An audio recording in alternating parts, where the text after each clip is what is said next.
All right, so as I was saying, I'm very excited about this webinar. This is our very first webinar as Vision Africa AI, and a new company is born, and it's now going to the world. I'm really excited about this.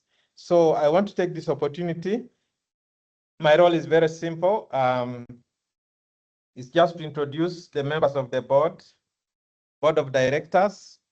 I also want to welcome each and everybody who has come for this particular webinar, including our partners and all the participants.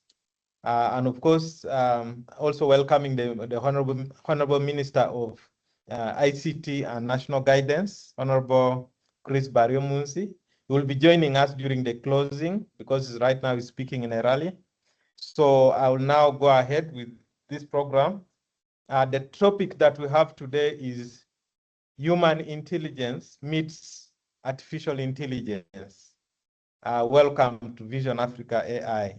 So this is a very significant topic for us, being our maiden topic. And we have assembled a very, very eminent lineup of speakers. I'll be mentioning their names. And probably if their pictures are, if their cameras are on, they can just wave. I know the moderator will introduce them later on. To start with, I'm Dr. James Onyoin. I'm the current board chairman of the Vision Africa AI. I'm delighted to be, working with this very, very amazing team and putting together a lot of things that are taking shape in this part of the world. So allow me just a few minutes to introduce members of the board of directors of Vision Africa AI. I've already mentioned I'm the chairman. We also have Julius Kenneth Okurut. If you can just put on your camera and the audience can see you. Yes. Okay. Not able to. Daniel Mulondo, are you there? Very briefly. I know you'll be introduced later, but at least. Okay, pleasure meeting you, gentlemen. And ladies. Thank you. And okay, ladies. Thank you, Daniel. Dunston Mugarura. Daniel is speaking from Dubai. Dunston from London. If you can also. Hi everyone. Yes, speak as well, but you're a director. Nice to be here. Nice to be here. Nice to be here. Yes, thank you. Okay, thank you. Yeah. Thank you very much.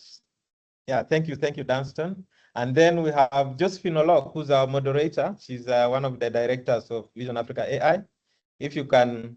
Hi everyone, nice to meet you. Okay, thank you. And then we have Richard Maula. Richard Maula, are you there? Have you upgraded him? Okay, I think he needs to be upgraded. Mili Rugani, speaking all the way from Tanzania in Dar es Salaam. She's one of the directors. Hello, glad to be here. Good afternoon, all. Yes. Okay, thank you. Thank you so much. Is Richard now upgraded? He hasn't joined. Okay. Oh, okay. I'll introduce Richard when he comes. I'll go straight to our amazing speakers today. They will be introduced in a little bit more detail by the moderator. But for my purposes, I'll just say we have assembled a great lineup of speakers. Dunston Mugarura, who's just taking a cup of tea, a cup of coffee actually, yes. And based in UK. He's a director and speaker as well. Actually, he's the keynote speaker. Dunston, you're most welcome. Thank you. Thank you very much. So we have, thank you. Mili Rugani. Yes. Right here. Good. Yeah. Thank you. Yeah. Thank you so much. Afan Shaikh, speaking all the way from Dubai. Afan, are you there? Is he upgraded? Afan Shaikh? Okay. I'll come back to him.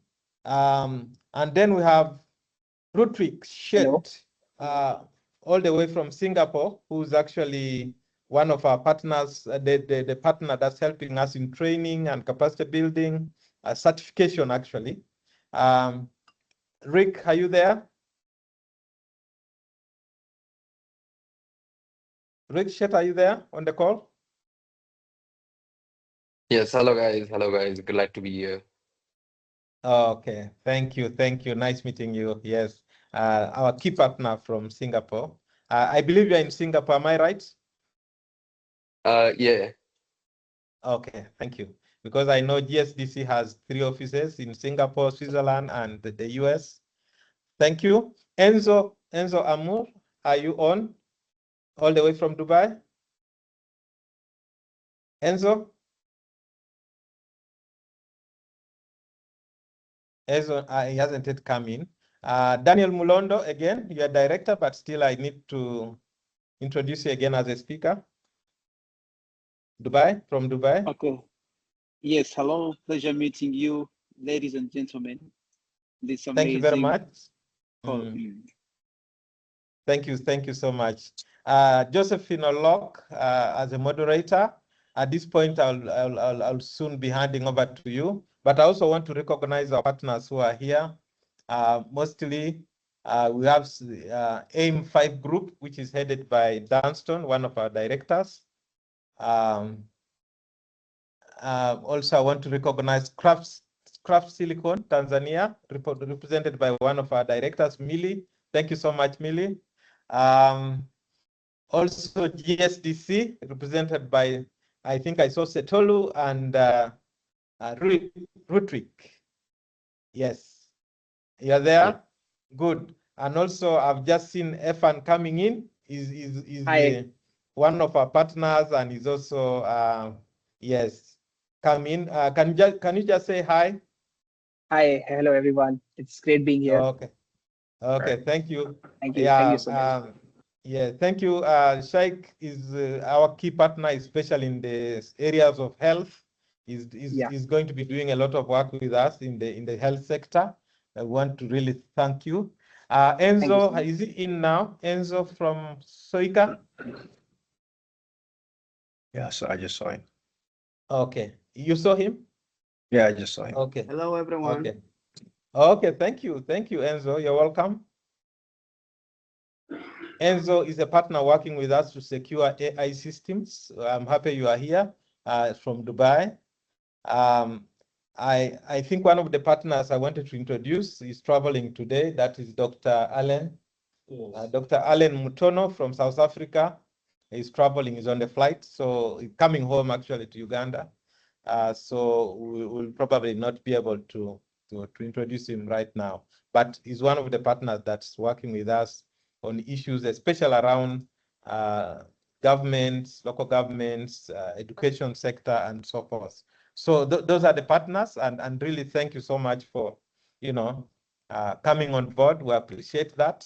And at this point, I'm happy to hand over to the moderator to take us through this session. Over to you, Josephine Olok. I hope you can all hear me. Yes, you're loud and clear. Yes, great. Okay, thank you very much, Dr. James, and Chair of Vision Africa AI. It gives me a lot of pleasure to introduce our speakers for today. And I think you've introduced them, you've seen their faces, but I'd like to provide more detail.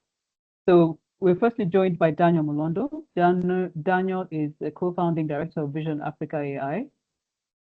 He's a visionary techpreneur, and he's got deep expertise in blockchain, AI, digital transformation, and strategic business development across Africa. He leads emerging technologies and blockchain innovation, and as CEO of Now One Group, is widely recognized for his work mentoring leaders and advancing frontier tech ecosystem. Daniel is an active member of the Uganda Blockchain and Digital Assets Traders Associations and has featured on CNBC Africa for his insight into innovative emerging technologies. Julius Torat is the CEO of Vision Africa AI. He's He's a former director at NITA-U and the Commissioner of IT in the Ministry of ICT in Uganda, where he led the National Fourth Industrial Revolution Strategy and initiated Uganda's ethical AI framework. He has contributed at both continental and global levels through AI policy roles with the AU Commission, Smart Africa Alliance, and Afri-Asia AI Policy Network. Julius has several master's degrees and is a PhD scholar in AI security. Millie Rugani is Managing Director of Craft Silicon, Tanzania. She has over 27 years leadership experience across Africa, the UK, and India. And she's worked with global corporations, including Microsoft, Technobrain, Standard Chartered, IIT, Aga Khan Health Services, Zoom, and Brighter Monday, Tanzania. Millie is a member of Africa List, a prestigious network of emerging CEOs, and has been recognized as one of the top 50 women in management in Tanzania. She's a leading Rotarian, and she serves on the board of Craft Silicon Tanzania, Orica Tanzania, Opal Consultancy Limited, and Fintis Limited. Enzo Amour is the CEO of Soika Labs and is based in Dubai. He's a founder and tech innovator known for building and scaling AI and Web3-centric ventures, including Soika AI platform, which is focused on safe global AI agent network. He also serves as associate founder of Meta Player One, a Web3 ecosystem combining AI, NFTs, and metaverse engagement. As we heard, Soika Labs is a Vision Africa strategic partner. Afan Shaikh is the founder and CEO of Intelligent AI. It's a digital health platform that uses AI to make dental diagnostics accessible and affordable through smartphone imaging. He's an AI engineer and researcher with a strong focus on building impact-driven technology solutions at the intersection of healthcare and AI. He has authored over 10 published research papers, 3 books, and he has trained and mentored over 200 school students in AI. Then we also have Rutwik Shete, who is an innovation advisor and solutions architect at the Global Skills Development Council, GSDC. He brings deep expertise in AI, computer vision, and scalable solution design to Global Skills and Workforce Transformation Initiative. GSDC is a global standards and certification body and as a partner of Vision Africa AI. Rutwik is also an AI software engineer and innovator at Extreme Gen AI, where he contributes to the development of advanced AI agents and human-centered systems. And lastly, but definitely not least, our keynote speaker today is Dunstan Mugarura. Dunstan is the CEO of AIM5 Group UK, where he champions strategic innovation and enterprise growth on an international scale. He's a global expert driving revenue growth, leading high-performance teams, and developing strategic partnerships. He has held executive roles with Euphony, where he achieved £230 million per year revenue growth. That's incredible. He's also had executive roles with XLM Telecom, and he's the founder and owner of 12 franchises in Cobra Group. He has won 21 top global dealership awards. He's an author. He's a global public speaker. He's a business coach. He's a consultant, a presidential advisor. He's almost saying, as a keynote speaker, he's going to bring strategic technology and how Africa can position itself competitively in an AI-enabled global economy. Ladies and gentlemen, you're all welcome to the speakers, and Dunstan, you're welcome. And it's Thank you. over to you for your keynote address. Thank you. Great. Can you all hear me properly? And are we all ready? I hope you have your coffee. I have my coffee because thank you, Josephine. I appreciate that. These tech guys, they will come in and they will absolutely annihilate your brain with all this jargon and so I represent the other side, the human side, the human intelligence side. That's more me. the tech people, they're going to talk to you about, you know, all these amazing things. But, you know, I really I'm really privileged and honored to be here. Thank you so much, Josephine, for that introduction. You know, Chairman, we appreciate all the work you've done to make this a reality, and board members, distinguished ladies and gentlemen. This is an incredible opportunity for Africa, but most importantly, for individuals who are really keen to now start to ushering themselves into this new way of interacting with business. You know, so like I said, I'm a traditionalist. I'm an entrepreneur first before I'm a tech person. And actually, I always say to my team that I always try not to learn as much as they know, because then I'll interfere with them. I'll interfere with them. So when you're an entrepreneur, your job is to create. Your job is to imagine things. Your job is to carry the vision. And that's the human side. So it's the human intelligence, as we know, is obviously unmatched, you know, because AI was born out of people wanting to actually infuse or, you know, integrate, you know, the human brain into machine. So humans have imagination, we have self-awareness, we have adaptability, we have all these qualities that to this day, you know, the best of the best in the industry haven't been able to emulate to put into a machine. So that's the first thing to understand. So understand that we still have a responsibility to be able to continue to innovate, to be able to continue to infuse or integrate our objective experiences into technology. And that's going to take maybe a lifetime to achieve. I don't know if we're ever going to get there to some point where AI is equal to humans. I'm not sure, and I'm sure there are people here that have those types of aspirations. But AI excels in a different way, you know, because we do have you know, our shortfalls, our shortcomings. We cannot process data the way AI processes data. The aspect of repetitive, you know, tasks that we all kind of find mundane. You have, you know, like recently, we actually installed a system in one of my businesses, and it's incredible. I have an assistant called Sonia.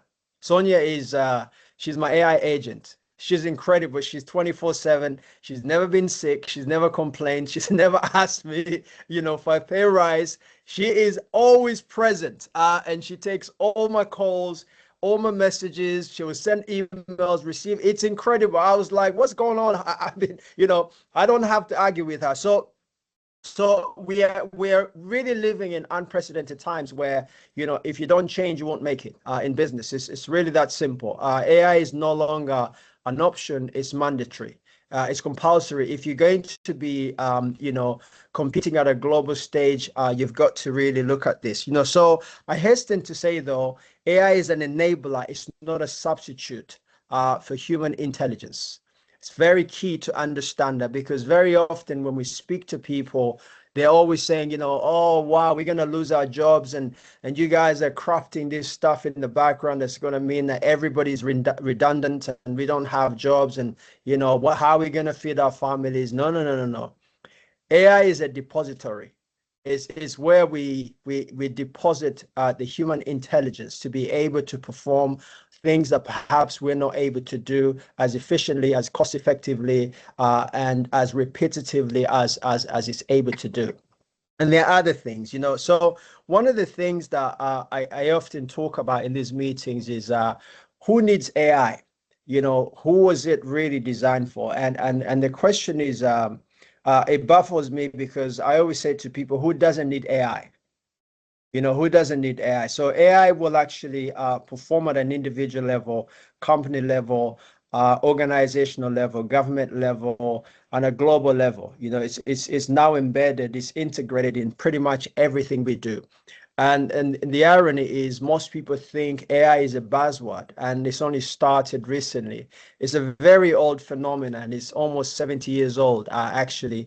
And there's also you know, people talk about this. They say, you know what, AI was actually you know, 400 BCE. There was some guy who made these mechanical parrots that would fly. You know, can you imagine that?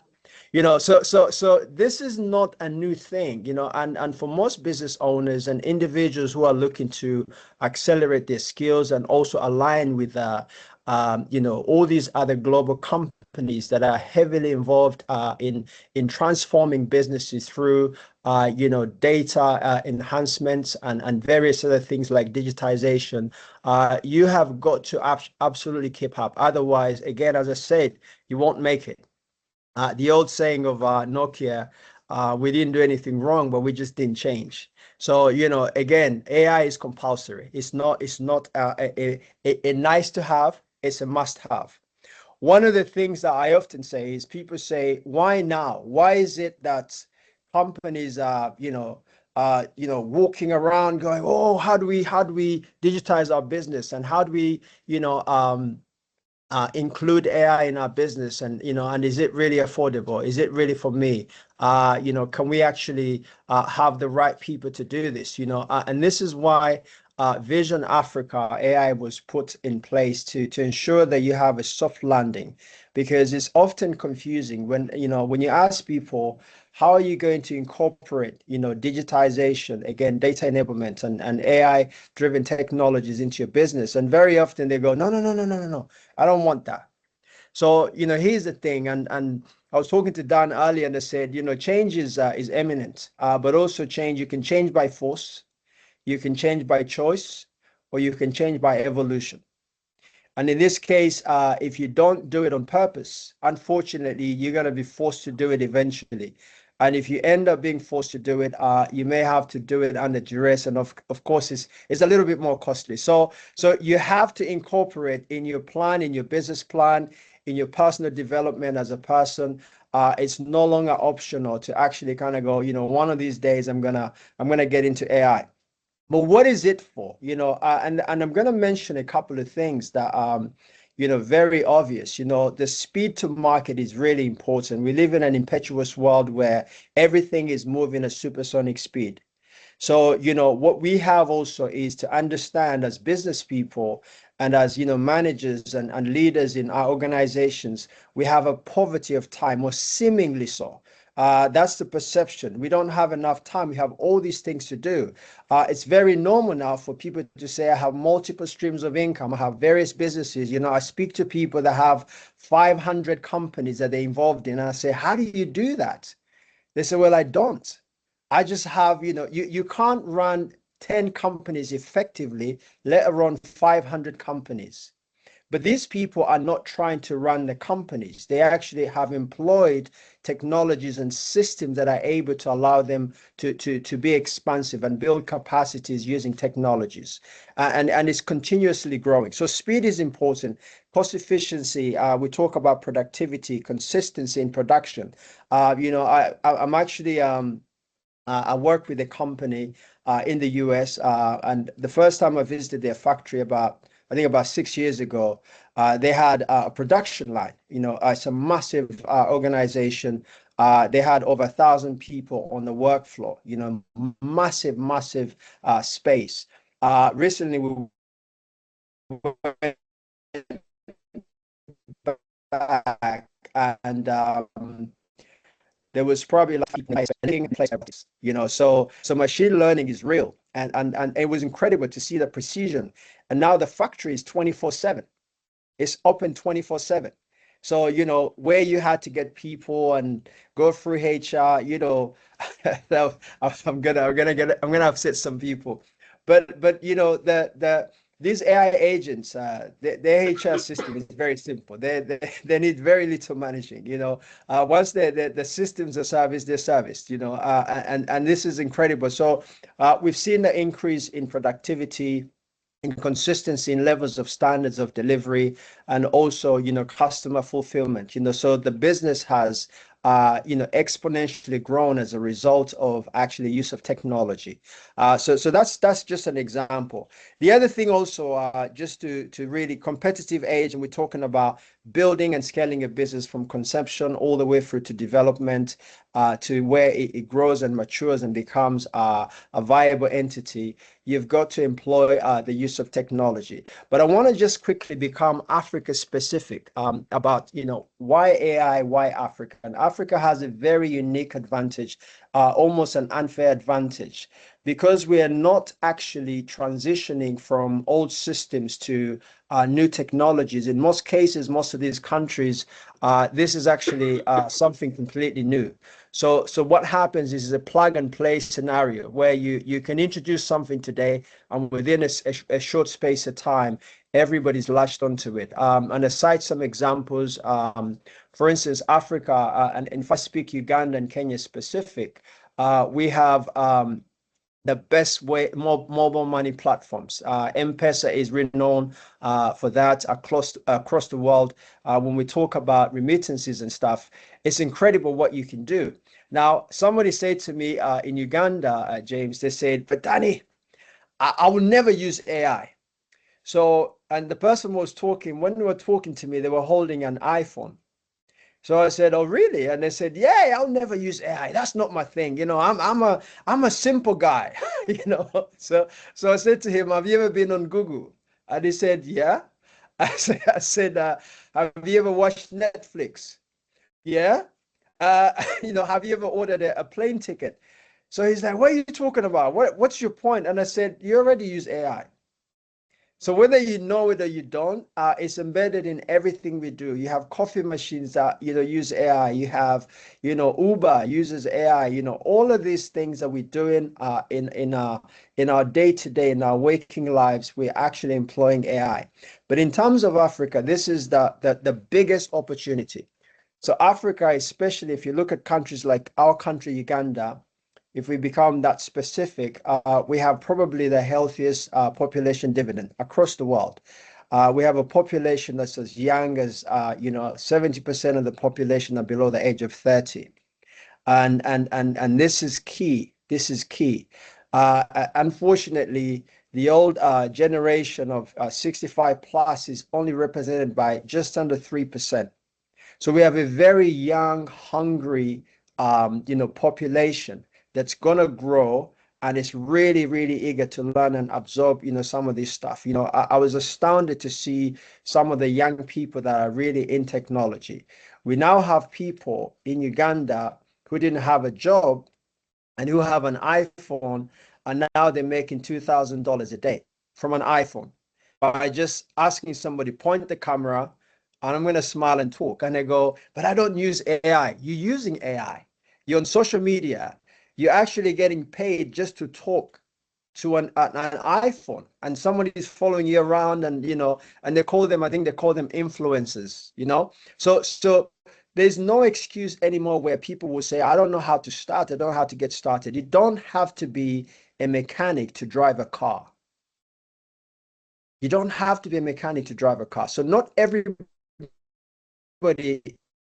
is tasked with the idea of how to and actually understand how to build, these SaaS based applications, or to build any software of AI-based, businesses. And I think, am I good, Josephine? I have about 5 more minutes. If I go over, just stop me. Just say, "Danny, stop," because I think you gave me 20 minutes to speak. So are we good? Are we Yeah, good? you're still good, Danny. You're still good, Danny. I'm good. I'm good. Okay. So Yeah. just say shh. When you go shh, I'll stop. I'm gonna stop, right? But this is what I want to Okay. really just drive home. Okay. Okay. So we have a very, very wonderful opportunity where most of us, most of these young people, they're hardwired to their handheld devices. So, that's a new way of doing business. So you have people, carrying this is their shopping cart. This is their mall. This is their, you have Amazon, you have you can be entertained, you can shop, you can do business without actually moving an inch. So everything is embedded in these devices. Now, Africa has consumed that. That's why MTN and Safaricom and these companies are some of the biggest telecommunication companies in the world, because the uptake in terms of technology is incredible and it's unprecedented. but there are layers hidden behind this. You know, AI is not just a service. It's a business. You can actually build a business that's driven by AI. AI is an enabler, as I mentioned before. And here's one of the things, especially in Africa. So with these young people, they're coming from a background of academics because there's such an emphasis on going to school and gaining, you know, the what do they call it? The certification. You have to be a graduate and all of that kind of stuff. And what's happening now is you're competing with guys who are educated, meaning that they have relevant skills, skills that they can monetize and commercialize and go to market and build a business and scale it in a very short space of time using technology. So because we have such a ripe market, we have an opportunity here to actually, you know, call a stranger. This is what I was saying to Dan again. You can call a stranger in the morning at 7. You can sign a contract, right? And you can send them an email and get paid in the same day, you know, before even people wake up. You know, I didn't know Millie. I call her. I said, Millie, I have this proposal. She said, send me an email. I sent her an email. She said, sounds good. And I said, you know, how much are you willing to pay? She says, $10,000. And I said, fine. Let me send you the content. And I send her the content. She sends me the money. Done. Right? And people are still looking for a job. They're saying, how can I not find a job? No. You know, I read stories of people who actually met online and they fell in love, and you know, they got married, they built a business together, they bought property together, and then eventually they met. 10 years later they met. You know, okay, they already had everything organized. You know, this is the power of connectivity. So, you know, we've got an opportunity to understand that this can be embedded into everything we do, whether you're in agriculture, whether you're in healthcare, whether you're in social care, whether you're in entertainment. You know, there are lots of opportunities for people to actually kind of stop and say, hold on a second, this is what I do on a day-to-day basis. This is how I've done it for so many years. Some of you are childminders, and you're really phenomenal at that. So how about write a piece of software, or get somebody to actually help you write a piece of software that's able to actually employ these AI agents that are able to now teach other people how to do childminding. Okay, sounds really simplistic, but it's possible. It's not possible if you don't think about it. You know, so AI is not really, I want you to really remember, artificial intelligence was not created for the largest organizations out there. It was not created for people that have millions of dollars. You can start with $100 and you can build a business from scratch. And I want to go on to the last couple of things. One of the things that we talk about mainly in this industry is the nature of the low cost entry aspect of it. You don't have to have lots and lots of resources and lots of money. You don't have to know too many people. These days, virtual reality is reality. Okay, so I can speak to Arfan, who I've never met before, and we can do business and we can make millions of dollars together, and then one day we'll meet. Okay, but we're virtual business partners, and we don't have to physically be in the same room. These days, people make movies. You know, there's an actor in Africa, there's another actor in the US, and there's another actor somewhere else. And then they make a movie, and then you see it on the screen, and you go, wow, you guys met Denzel Washington. No, it was in 2 different countries. I remember the first time we had a friend of mine came to install a system, and he actually asked my son to sit down and speak. And he said, just say anything. And then he said something. And then, you know, a minute later, he says, you know, look what your son has just put together. And I said, how did you come up with that information?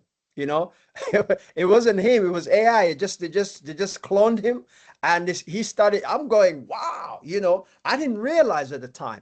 So what I'm saying is to you, I'm speaking to you from a perspective of, I'm not a technical person, but I understand the benefits of actually employing people or employing, you know, systems that are going to be able to enhance not just your business, but you as a person.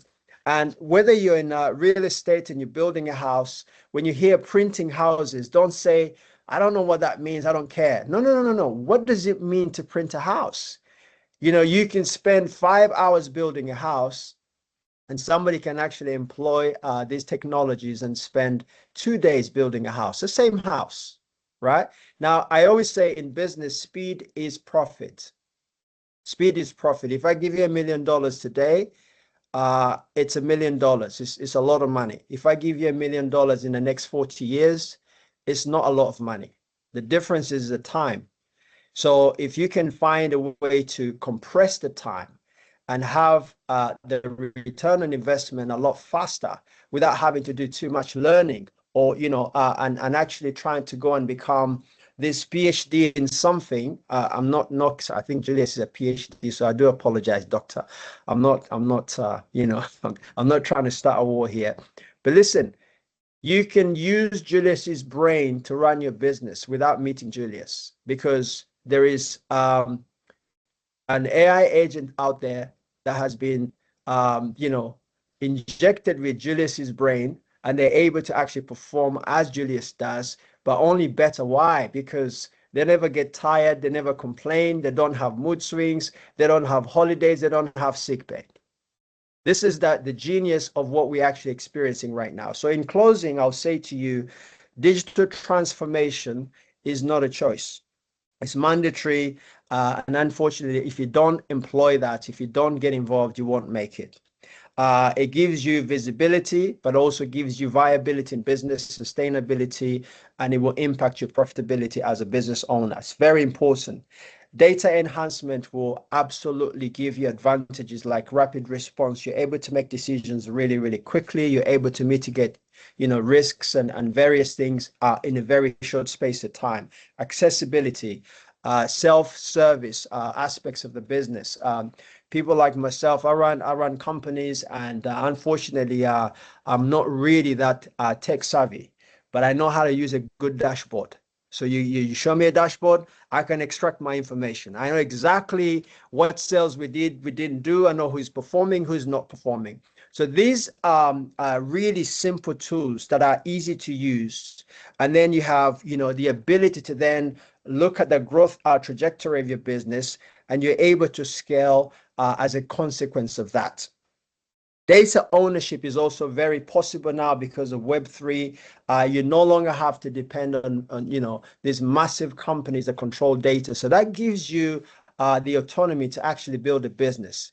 And sometimes there's a misconception, especially in our market, James, that you need to build a big business. You need big capital. Where are you going to get the money? That's what we get taught in school, in the economics classes. The first thing you need is capital. Okay, there is no shortage of money. There's plenty of money. There are lots of people. There are PEs and VCs that are desperately looking for somewhere to put their money. The question is, do you have a viable concept? Is it sustainable? Is it relevant today? Is it going to be profitable? Can they see a return on investment? So when you have data and you can control your data, and you employ technologies like blockchain and various things like that to give you security and control, then you're able to go to Josephine and say, Josephine, I'm looking for $1 million investment. She goes, what are you looking for? Why? And then you just go, if you click here, you click here, you click here. It's possible. If she says no, you go to Dr. James. If he says no, you go to Millie. If he says no, you go to Afa, and eventually one of them will say yes. But you no longer have to guess. And the last thing is the IP equity, the intellectual property. This is very, very important. Only in this time are you able to actually start something, a startup, and you do your research and development. And you absolutely start to look at ways to actually patent an idea, and you monetize that idea, you capitalize the idea, and build and scale the idea. You don't have to create anything. We live in a time when leveraging is actually more important than ownership. Most of the biggest economies or the biggest companies in the world, the Fortune 500 companies, most of them own nothing. They own nothing. Uber owns no cars. They own a technology that's able to bring drivers together and customers together. That's it. Google owns nothing. Google just draws information. Facebook owns you. You are the product. You sell yourselves to somebody and they sell themselves to you. And that's how it works, right? So we can no longer say, I don't have the money to buy that, so I can own it outright. Airbnb does not own houses. They own a software. You could say they're a SaaS product. They own a software. So you log on, you book a house, and they make money, and you make money.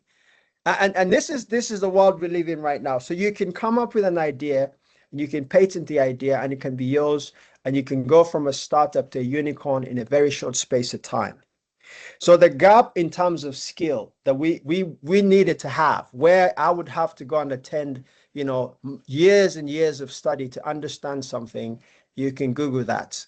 That's what AI is here for. You can go and actually get a piece of information and utilize it to be able to go out there and bridge the skill gap that you need to be able to build a business.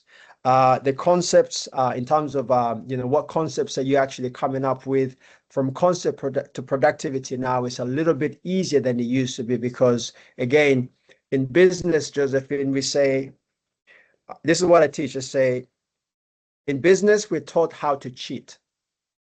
So I go and see what Millie's doing. I pick the information and I use it. And everybody applauds me. Well done. Fantastic. If you do that in school, you're in trouble. You get expelled. So I want to encourage you to understand that things are not as difficult as they look in terms of the technologies that are available. They're not exclusive, they're inclusive. Everybody can start something, right away. And why we actually come up with, and I say why we, right now I'm included. So thank you very much for the board and for the chairman to invite me and for Mr. Malondo to make this a reality. We are very, very focused on making sure that people understand that AI is not an enemy. AI is not a substitute. It's not in conflict with you. It's in concert with you. It's not in competition with you. It's complementary to you. That's what we need to make sure that you understand, because whether you like it or not, digital finance is here. Crypto is real. You understand? So people say, I don't care. I knew a guy who said, I'll never have a mobile phone. And I said, really? Okay. I don't know where he is now, but I'm pretty sure he has one. I'll never own a mobile phone. No. Yeah. I'm done. So really, ladies and gentlemen, I just wanted to say AI cuts across everything that we do in our lives, and you either get on board or you accept that you're not going to make it. That's it. Back to you, Josephine. Thank you very much for your time. Thank you so much, Danny, for those wonderful words. I think there's so many great lessons you provided to us, but I think ultimately what it is about is that AI is an enabler, but it's not a substitute for human intelligence. I think, and whether we like it or not, we're using AI, and we need to start looking at AI in our personal lives, in business, because AI is now going to be applied at all levels. So thank you very much for the kind words. And maybe just to tell the audience, if you have a question, please put it in the Q&A, which we'll have time for questions after the panel. So thank you, Danny. Now I'm going to go into the panel discussion. And I've already introduced my panel, so I'm going to go straight into the questions. And the first question really is to Daniel. I hope you can still hear me. Well, yes? We can hear you, Josephine, but we can hear you. We can hear you, but you keep disappearing a bit. We can hear you, but you keep disappearing a little. Oh, the back, or the volume or the background? I think it's the volume. It's not stable. Okay. There's a delay in the bit. Okay, I don't know what that is, but I hope you can hear me. I'll put up the volume now. Yeah, you're better now. Carry on.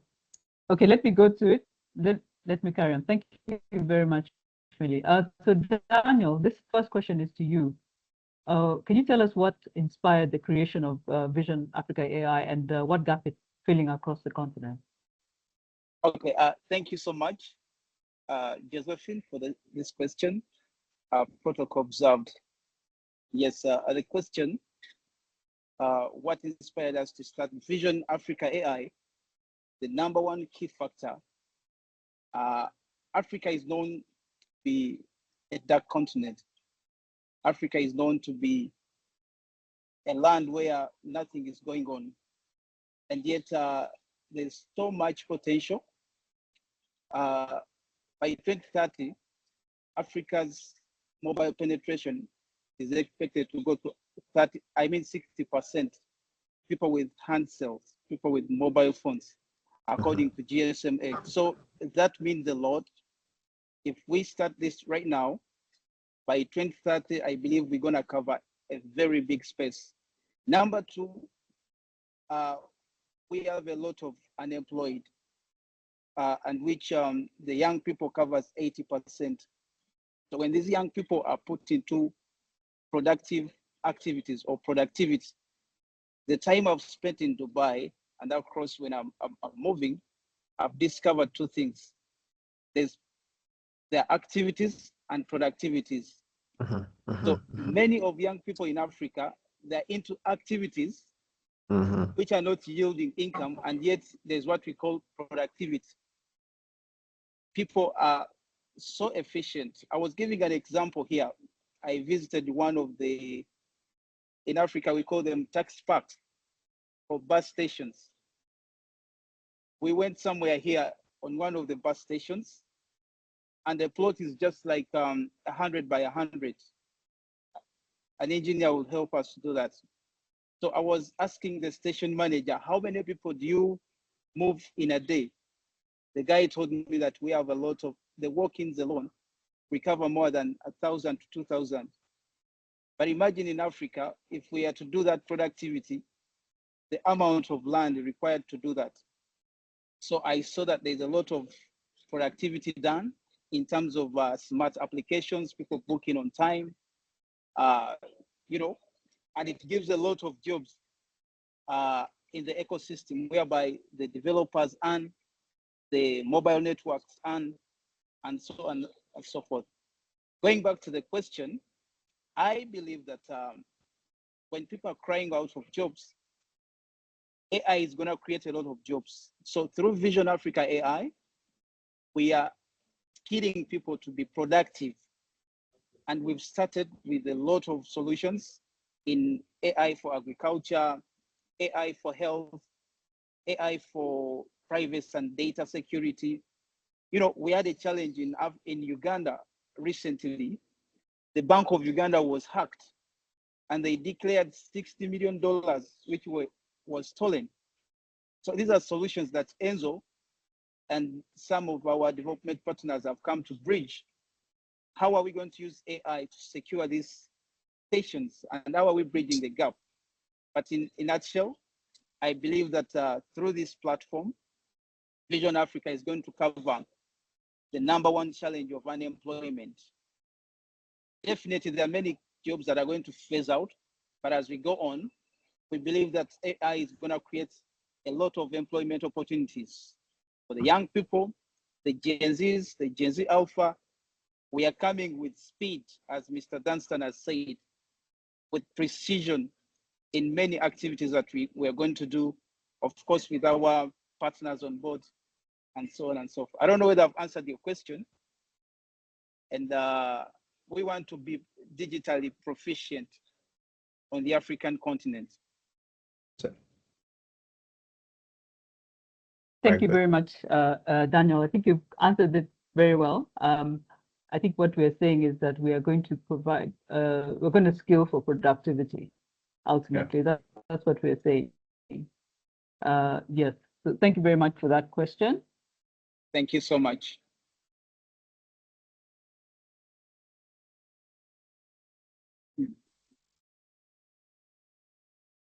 Can I go on? Going on to the next question. This is to Julius, the CEO. Yes? Yes. Yes, I can hear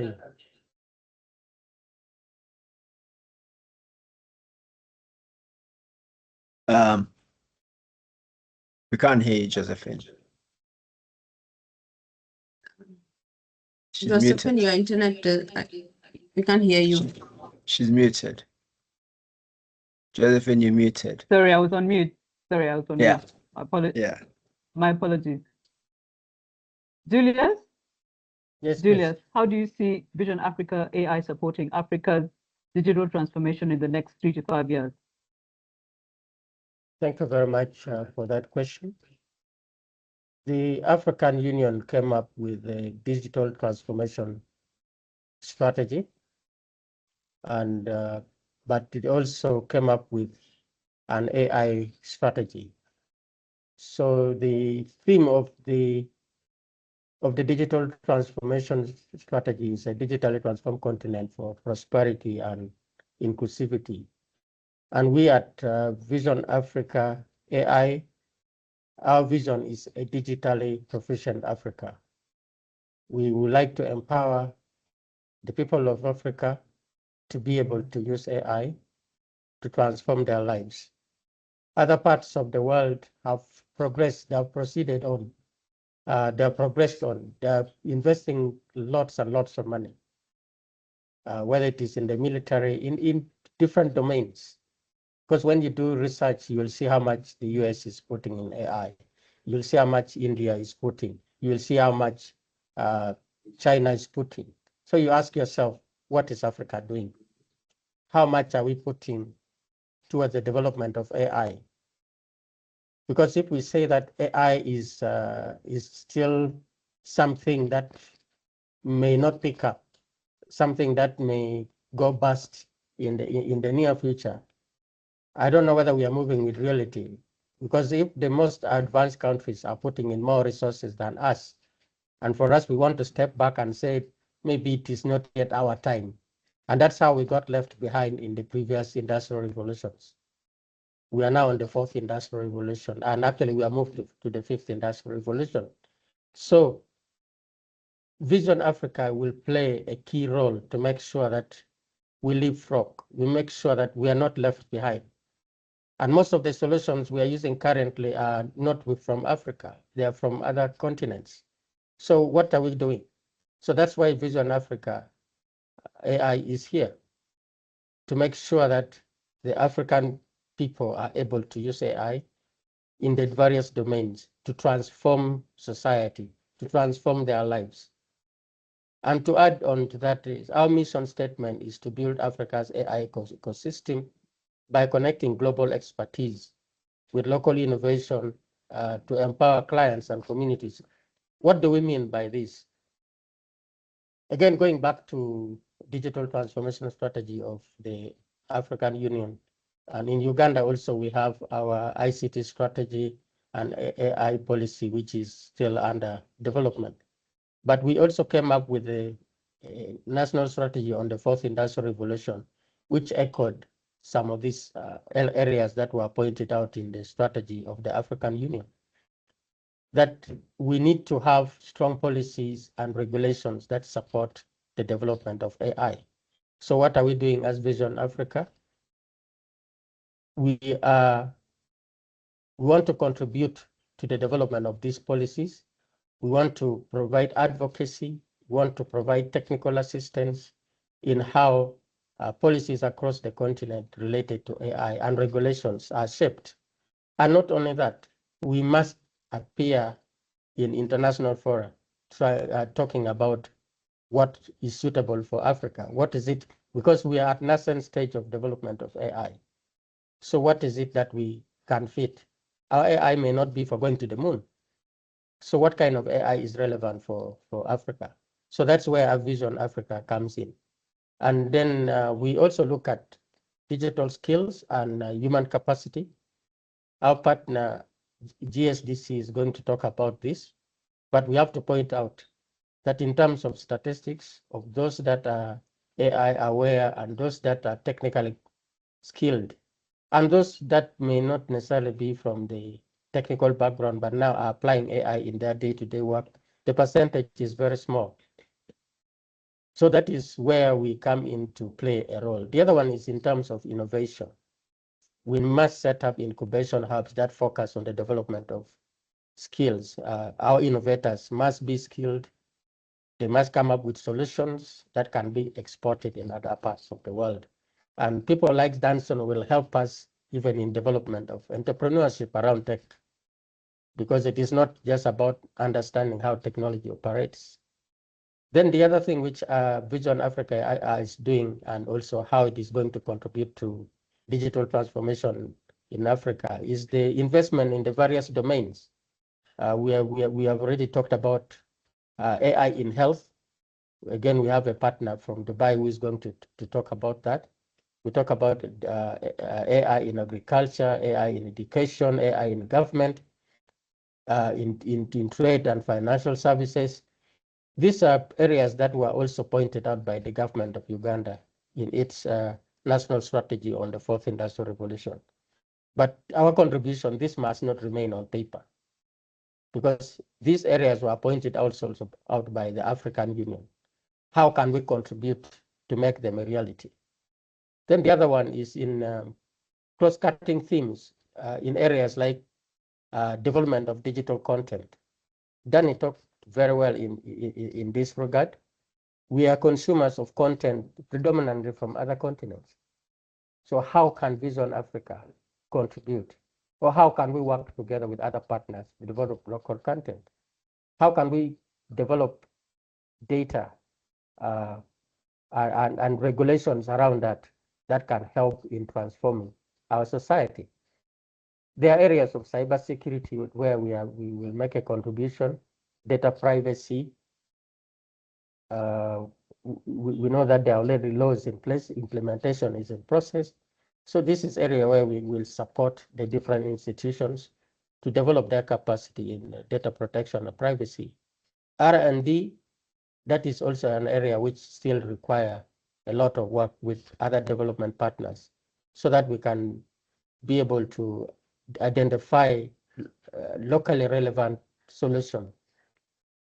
That's why our mission is to build Africa's ecosystem by connecting global expertise with local innovation to empower clients and communities. So that is what we believe in, and this is where I think we'll make a major contribution to digital transformation in Africa. Thank you.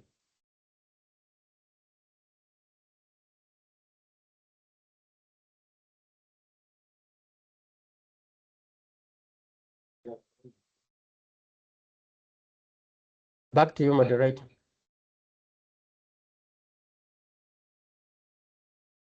Thank you. Thank you, Elias. Yeah. Thank you very much for the very good news. Thank you. What I've picked from you is that we are going to continue to advocacy and then advocacy for investment in the different domains. So thank you very much for your answer. The next question is to Millie. Millie, you are in the fintech space.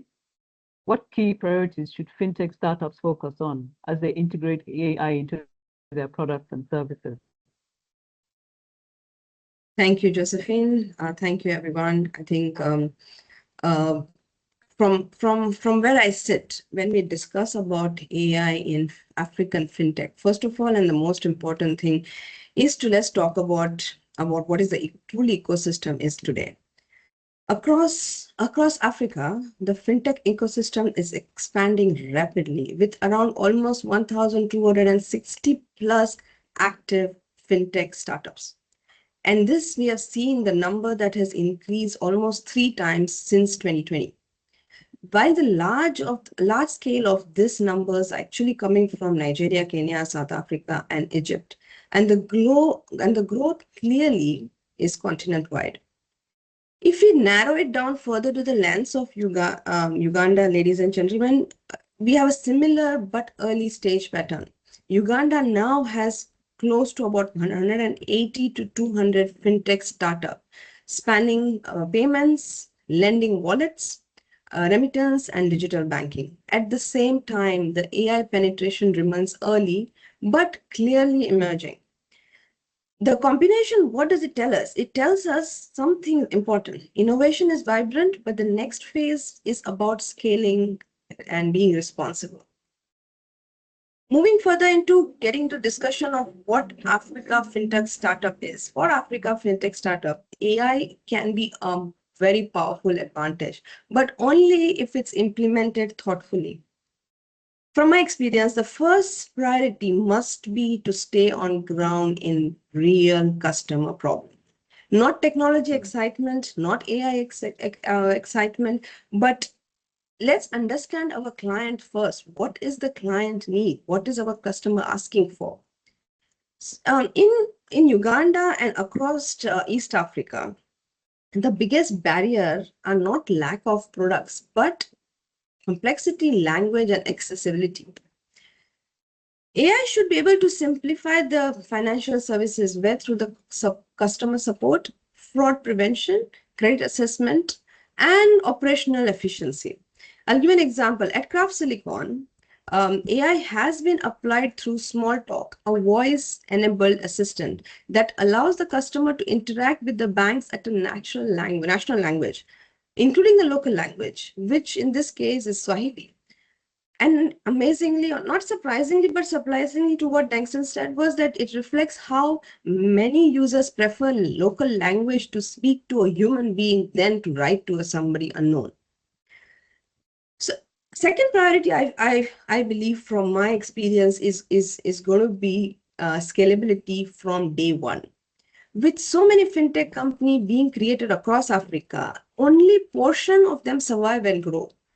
And that's because it's important to think what tomorrow is, not only today.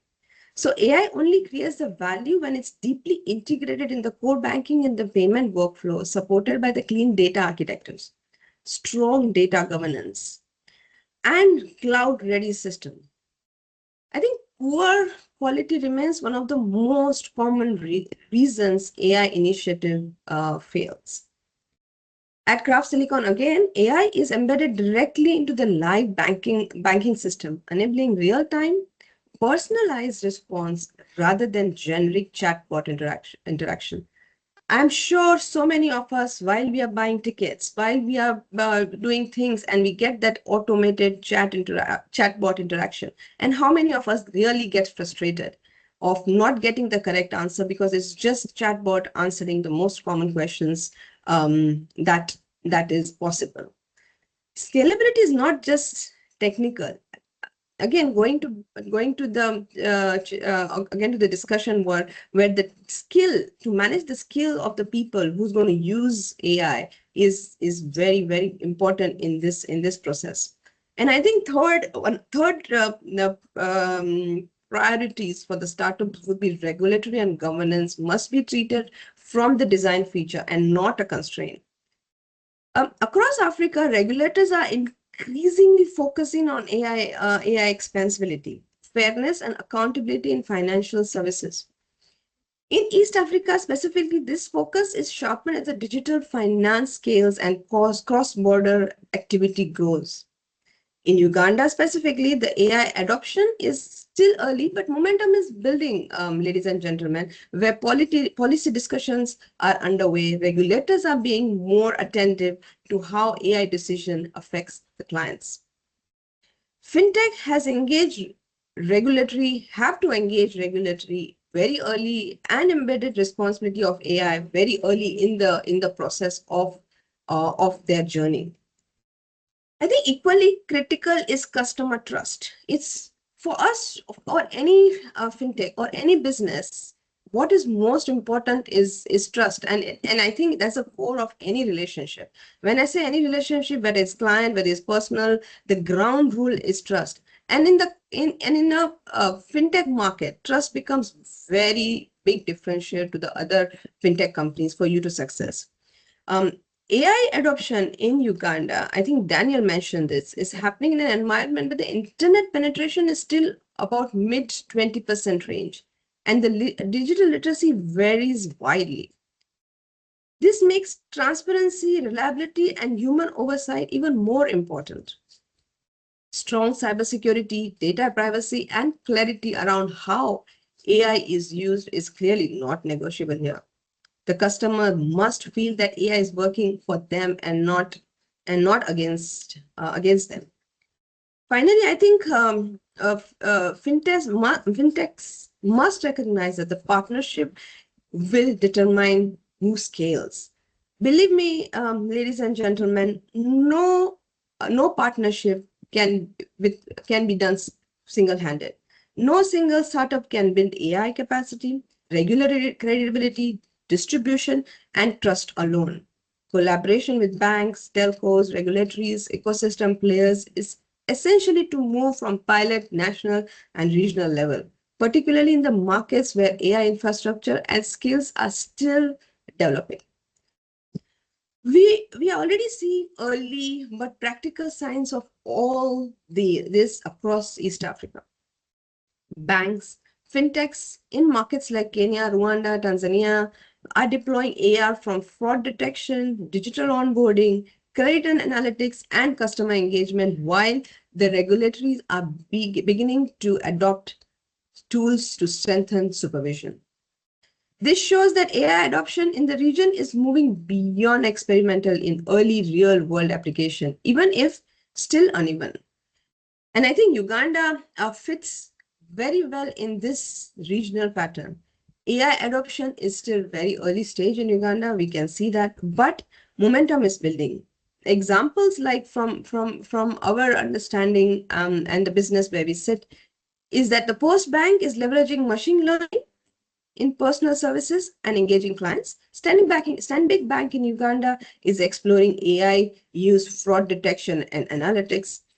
Biggest bank, Bank of Uganda itself is adopting AI-powered sub-tech tools for smarter supervision. Together, I think it's very clear that there's a clear signal that AI in Uganda is moving from concept to practical implementation. I think on the closing side, what I would say is that AI will not reward the fastest fintech in Africa. It will reward the most responsible, those that balance innovation with regulation, automation with human oversight, and ambition with trust will be one that scales. I think in markets like Uganda, success will belong not only to the best algorithms, but to those who earn trust and deliver real impact. Thank you, ladies and gentlemen. Over to you, Josephine. Thank you very much, Millie. I think that is a wonderful answer. I think what I picked really is that the companies that scale will be building solutions which meet the customer need. Regulation is important, and so are partnerships. But I think ethical AI is really important. But thank you very much for the answer. I'm going on to Enzo. Is Enzo can't see you, around? Enzo, Josephine. if Your video is off. yes, Josephine, I'm sorry. please. I have Okay. I have Okay. a problem with my video. Okay, sometimes. Yeah, I'm sorry Okay, no worries. No, it's for fine. that. But okay, all right. So Enzo, I don't know if you're here. I can't see you, but can you please just confirm? Great. Thank you, Enzo. So your question to you is, why is securing the AI environment critical for organizations, and what are the biggest risks if they fail to do so? Thank you very much. Hope you hear me well. Let me know. Yes, we can hear you. Okay, cool. So again, pretty interesting. Very fascinated. I thank you very much for this very important question. I like what's going on in Africa, and first and foremost, the Africa integrity and integration process of the continent. Because continent-wise, nobody even talk nowadays, almost like, even if they have like Euro Union, like for example, they have a pretty much very isolated and sophisticated self-regulations, and AI is going not pretty fast, etc. So I think Africa can leverage this, AI adoption pretty fast, like make it very quick and in the right way.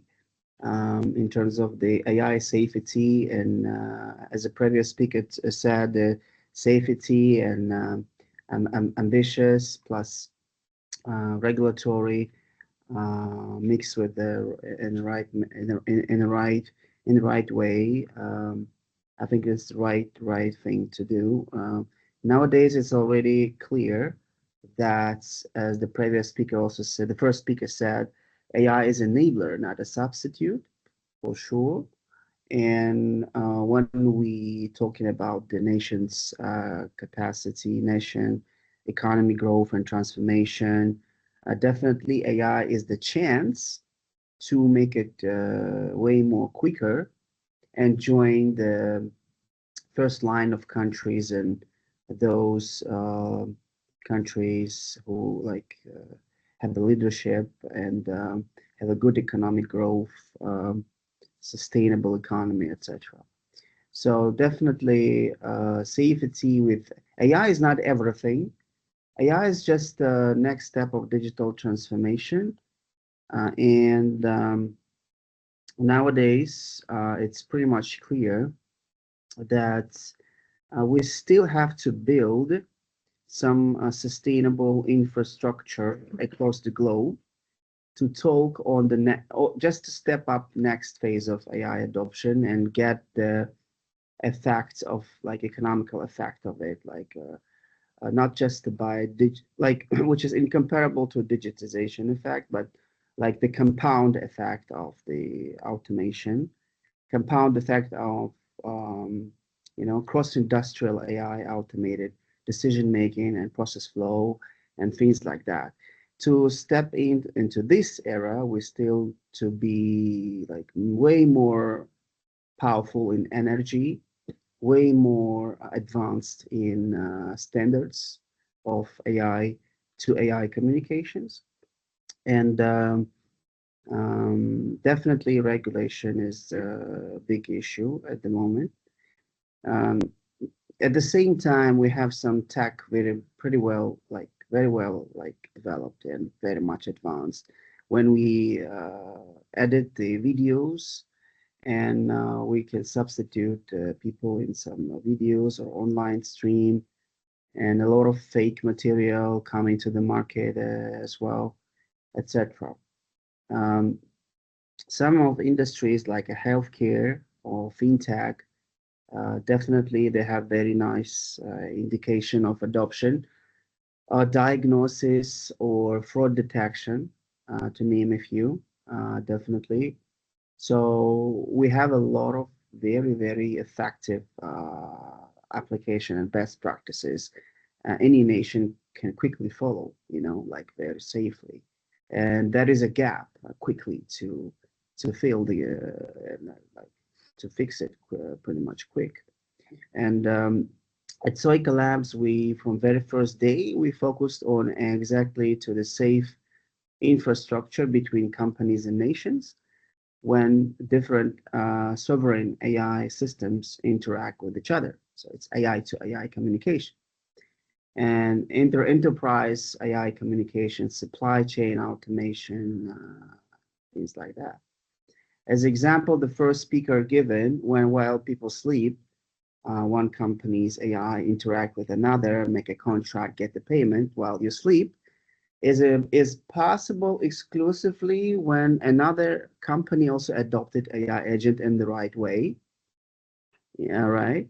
And multi-level management and data structure is there. Strong data sovereign governance is there, and AI has safe exposure to the relevant data and has some freedom of decision making, which is completely different phase of maturity.